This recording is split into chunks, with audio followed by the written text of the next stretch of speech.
जय हिंद दोस्तों, स्वागत है आप सभी को। आज हम लोग क्लास 6 के फर्स्ट चैप्टर को डिस्कस करने वाले हैं। सौर मंडल में पृथ्वी, अर्थ इन सोलर सिस्टम, जो सीटेट के लिए डिज़ाइन किया गया है। वैसे कैंडिडेट जो पेपर 2 में सोशल साइंस सेलेक्ट किए हुए हैं, उनके लिए ये वीडियो काफ़ी महत्वपूर्ण होगी। तो चलिए बिना देर किए आगे बढ़ते हैं।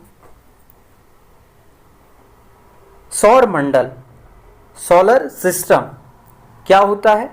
तो आकाश गंगा में सूर्य और उसके चारों ओर चक्कर लगाने वाले ग्रह, उपग्रह, उल्काओं और क्षुद्र ग्रहों के समूह को हम लोग सौर मंडल कहते हैं। सौर मंडल में सूर्य और सभी खगोलीय पिंड गुरुत्वाकर्षण बल द्वारा एक दूसरे से बंधे होते हैं। उसके बाद अगला टॉपिक है पूर्णिमा। पूर्णिमा क्या होता है? तो पूर्णिमा देखिए महीने में केवल एक बार दिखाई देती है। पूर्णिमा जो होती है महीने में एक बार दिखाई देती है, जो फिगर में आप देख सकते हैं। फिगर देखिए, यह आपका फिगर रहा पूर्णिमा का। उसके बाद अमावस्या। अमावस्या क्या होती है? तो देख सकते हैं, जिसको न्यू मून कहते हैं। ये केवल देखिए यही है अमावस्या, न्यू मून, जो पूर्णिमा के 15 दिन बाद अमावस्या होती है। यानी पूर्णिमा के 15 दिन बाद अमावस्या हो जाती है। देखिए फिगर इन दोनों का किस तरह का दिखाई देता है, पूर्णिमा और अमावस्या का। उसके बाद खगोलीय पिंड क्या होता है? तो खगोलीय पिंड सूर्य, चंद्रमा तथा सभी वस्तुएं जो रात के समय आसमान में चमकती है, उसे खगोलीय पिंड कहते हैं। ऐसा नहीं कि हमारी पृथ्वी में कोई भी वस्तु अगर चमके तो उसे खगोलीय पिंड कहेंगे। इसको नहीं कह सकते हैं खगोलीय पिंड। आसमान में होनी चाहिए और चमकनी चाहिए, उसे खगोलीय पिंड कहेंगे। अगला टॉपिक है तारा। तारा क्या होता है? तो कुछ खगोलीय पिंड बड़े आकार तथा गर्म होती है, यह गैसों से बने होते हैं। इनके पास अपनी क्या होती है, ऊष्मा भी होती है और प्रकाश भी होती है, जिससे वे ढेर सारी मात्रा में उत्सर्जित करती है, और इन खगोलीय पिंडों को तारा कहते हैं। सूर्य भी एक प्रकार का तारा ही है।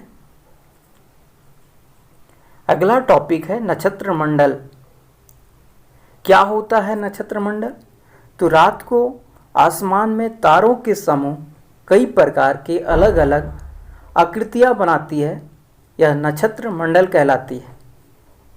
इसके दो उदाहरण हैं, पहला अर्सा मेजर और दूसरा बिग बियर। बिग बियर और अर्सा मेजर, ये दो उदाहरण हैं नक्षत्र मंडल के। देखिए ये जो फिगर दिख रहा है आपको, ये फिगर जो है वो ये है अर्सा मेजर का एक फिगर है। ये नक्षत्र मंडल के उदाहरण है ये दोनों। अगला टॉपिक ध्रुव तारा। ध्रुव तारा क्या होता है? तो उत्तर में दिखने वाला सबसे बड़ा तारा को हम लोग ध्रुव तारा कहते हैं। उत्तर दिशा की ओर दिखाई देती है ये तारा। पुराने ज़माने में दिशा को पहचानने के लिए लोग क्या करते थे, रात के समय उत्तर दिशा का पता इसी प्रकार लगाया करते थे, जैसा देख सकते हैं आप फिगर में। देखिए कैसे 3 आदमी हैं और कैसे इंडिकेट कर रहे हैं ऊपर की ओर, ध्रुव तारा की ओर, और इसी से दिशा को हम लोग जान सकते थे कि उत्तर दिशा किधर है, पता चलता था दिशा। अगला टॉपिक ग्रह, प्लेनेट। कुछ ऐसे भी खगोलीय पिंड हैं जिसमें खुद का प्रकाश और ऊष्मा नहीं होता है। वे क्या करते हैं, तारों के प्रकाश से प्रकाशित होते हैं, और ऐसे पिंड ग्रह कहलाते हैं। तो ग्रह जो है, प्लेनेट जो है, वो प्लानेटाइज शब्द से मिलकर बना है, जो ये ग्रीक वर्ड है, ग्रीक शब्द है, जिसका अर्थ होता है परिभ्रमण या फिर चारों ओर घूमने वाला। अगर पूछे कि प्लेनेट किससे मिलकर बना होता है, तो प्लानेटाई शब्द से, जो ग्रीक वर्ड है। उसके बाद क्या है, हमारे सौर मंडल यानी सोलर सिस्टम में कुल कितने ग्रह हैं? तो 8 ग्रह हैं। पहले 9 हुआ करते थे, जिसमें प्लूटो भी शामिल था। प्लूटो भी शामिल था 9 ग्रह में, लेकिन इसे हटा दिया गया 2006 के बाद। पहला देख सकते हैं, सूर्य के सबसे नज़दीक ग्रह अगर कोई पूछे तो बुध ग्रह होगा। उसके बाद शुक्र, पृथ्वी, मंगल, बृहस्पति, शनि, यूरेनस और नेपच्यून।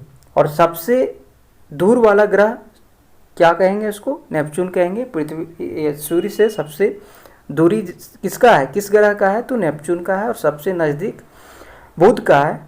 जिस ग्रह में हम लोग रहते हैं उसे पृथ्वी कहते हैं, और पृथ्वी जो है तीसरे नंबर में है नज़दीकी में। सूर्य के सबसे नज़दीक बुध है, उसके बाद शुक्र है, उसके बाद पृथ्वी है।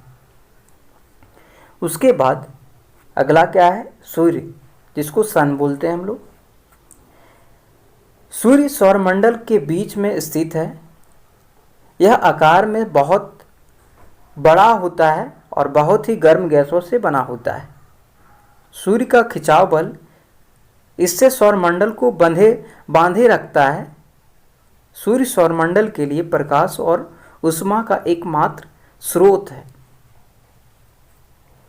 अब बात करते हैं जिसमें हम लोग रहते हैं, पृथ्वी, इंग्लिश में से अर्थ कहते हैं। पृथ्वी एक ग्रह है जो सूर्य से प्रकाश तथा ऊष्मा प्राप्त करती है। इसके पास खुद का प्रकाश और ऊष्मा नहीं है, तो डिपेंडेंट है किस पे, तो सूर्य से। चंद्रमा से देखने पर पृथ्वी भी चंद्रमा की तरह चमकती है। देखिए कैसे चमकती है, देख सकते हैं फिगर में। नोट में देखिए क्या है कि सूर्य से दूरी के अनुसार पृथ्वी तीसरे नंबर में है, पहले तो बुध है, तीसरे नंबर में है दूरी के अनुसार। और पृथ्वी का आकार के अनुसार 5वां सबसे बड़ा ग्रह है। यह ध्रुवों के पास थोड़ी चपटी है, जैसा देख सकते हैं फिगर में, जिसके कारण इसे क्या कहते हैं, भू आब कहा जाता है। अगर पूछे कि भू आब किसे कहा जाता है, तो पृथ्वी को ही हम लोग भू आब कहते हैं। भू आब का अर्थ होता है पृथ्वी के समान आकार। उसके बाद हम लोग जानेंगे, देखिए, आंतरिक से देखने पर पृथ्वी नीले रंग की दिखाई देती है। तो क्या कारण है, देख सकते हैं फिगर में कैसे दिखाई देती है। कारण यह है कि लगभग पृथ्वी में 71% यानी कि 2/3 भाग पानी से ढका हुआ है, इसलिए नीला दिखाई देता है। इसे नीला ग्रह भी कहा जाता है। अगर पूछे कि नीला ग्रह किसे कहा जाता है, तो पृथ्वी को हम लोग नीला ग्रह कहते हैं। उसके बाद हम लोग पढ़ेंगे चंद्रमा, मून। चंद्रमा क्या है, तो पृथ्वी का एक उपग्रह है जो पृथ्वी के चारों ओर चक्कर लगाती है। क्या है, उपग्रह है। हम लोग जानेंगे कि उपग्रह क्या होता है। तो ग्रह की परिक्रमा करने वाले आकाशीय पिंडों को हम लोग उपग्रह कहते हैं। पृथ्वी क्या है, ग्रह है, और उसी के चारों ओर परिक्रमा करता है, उसी को हम लोग उपग्रह कहते हैं। चंद्रमा पृथ्वी का एक चक्कर लगाने में लगभग 27 दिन का समय लगता है, यानी कि 27 दिन में पूरा पृथ्वी का चक्कर लगा लेती है चंद्रमा।